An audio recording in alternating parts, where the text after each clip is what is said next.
नमस्कार दोस्तों, I am doctor Shyam मिथ्या, साइकेट्रिस्ट एंड सेक्सोलॉजिस्ट प्रैक्टिसिंग इन मुंबई। आज हम जिस टॉपिक पे बात करने जा रहे हैं वो है नाइट फॉल। ये नाइट फॉल को आप हिंदी में धात जाना भी कह सकते हैं, या धात सिंड्रोम करके भी एक सिंड्रोम है ऑफिशियली है जो हमारे आईसीडी क्लासिफिकेशन में होता है, उससे धात सिंड्रोम कहते हैं हम। ये जनरली पाया जाता है 15 से 25 साल की उम्र में, आगे पीछे भी हो सकता है, बट कॉमन एज जो इसका है वो है 15 to 25, जो प्यूबर्टी के बाद, जो एक प्यूबर्टी एज आती है 12, 13, 14, उसके बाद ये होना शुरू होता है।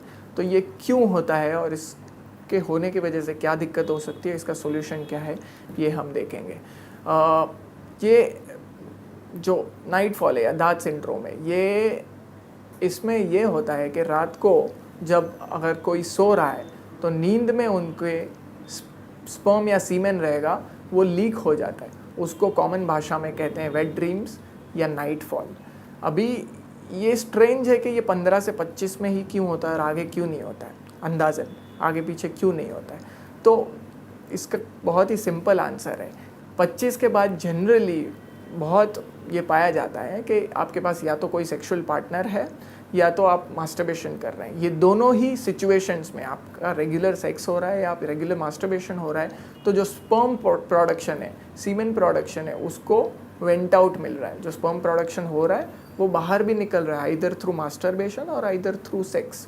इसीलिए आफ्टर दैट एज जनरली वो नाइट फॉल नहीं होता है। तो 15 से 25 में इसके लिए हो रहा है कि 15 से 25 में या तो उनके पास सेक्सुअल पार्टनर नहीं है या तो वो मास्टरबेशन नहीं कर रहे हैं। तो मास्टरबेशन नहीं कर रहे हैं, ये भी अगेन वो इस डर के कारण नहीं कर रहे हैं कि मास्टरबेशन करना सही है या गलत है या मास्टरबेशन करने से कोई दिक्कत हो जाएगी, इस डर के कारण मास्टरबेशन नहीं कर रहे हैं। मास्टरबेशन नहीं कर रहे हैं और आपकी एज हो गई है, आपका टेस्टोस्टेरोन नॉर्मल है, आपका स्पर्म प्रोडक्शन नॉर्मल है, तो वो जो स्पर्म प्रोड्यूस हो रहे हैं वो बाहर तो निकलने ही वाले हैं। तो वो इस तरह से बाहर निकलते हैं। रात को जब आप सो रहे हैं तो जो नॉर्मल इरेक्शंस होते हैं नींद में 15, 12, 13, 14 के बाद नॉर्मल इरेक्शंस होते हैं, वो इरेक्शंस के बाद ऐसे स्पर्म्स निकल सकते हैं। या फिर जब अराउज हो जाएंगे, किसी कारण सर अराउज हो रहे हैं, तभी भी ऐसे स्पर्म्स निकल सकते हैं।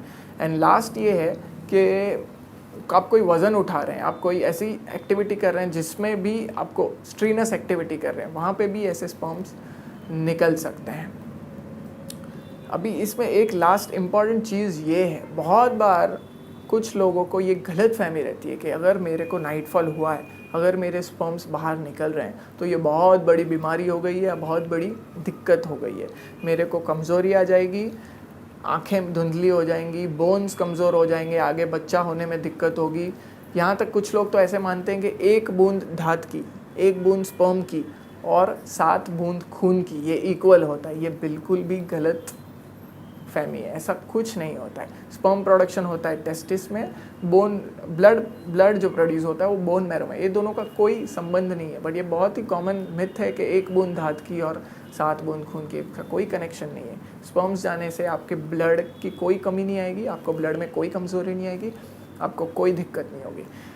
अब भी आप बहुत लोगों को ये क्वेश्चन रहेगा, फिर भी जब मेरे को नाइट फॉल होता है तो दूसरे दिन मेरे को कमज़ोरी क्यों होती है? वो कमज़ोरी इसके लिए होती है क्योंकि वो होने के बाद because of all this thought and myths they start feeling guilty. उनको गिल्ट आती है, उनको स्ट्रेस आता है, उनको डर आता है, और जब ये होता है कॉर्टिजोल रिलीज़ होता है, आपका स्ट्रेस हार्मोन रिलीज़ होता है, इसके वजह से ये सब सिम्टम्स आते हैं। सिम्टम्स आ रहे हैं, सिम्टम्स हैं, हम मना नहीं कर रहे, बट वो उसका होने का कारण स्ट्रेस है, ना कि नाइट फॉल। नाइट फॉल से कोई दिक्कत नहीं होती, it is a very common and normal phenomenon.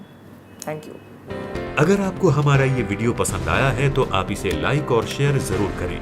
नए वीडियोस की जानकारी के लिए हमारे YouTube चैनल को अभी सब्सक्राइब करें और नए वीडियोस देखने के लिए बेल बटन पर क्लिक करना न भूलें।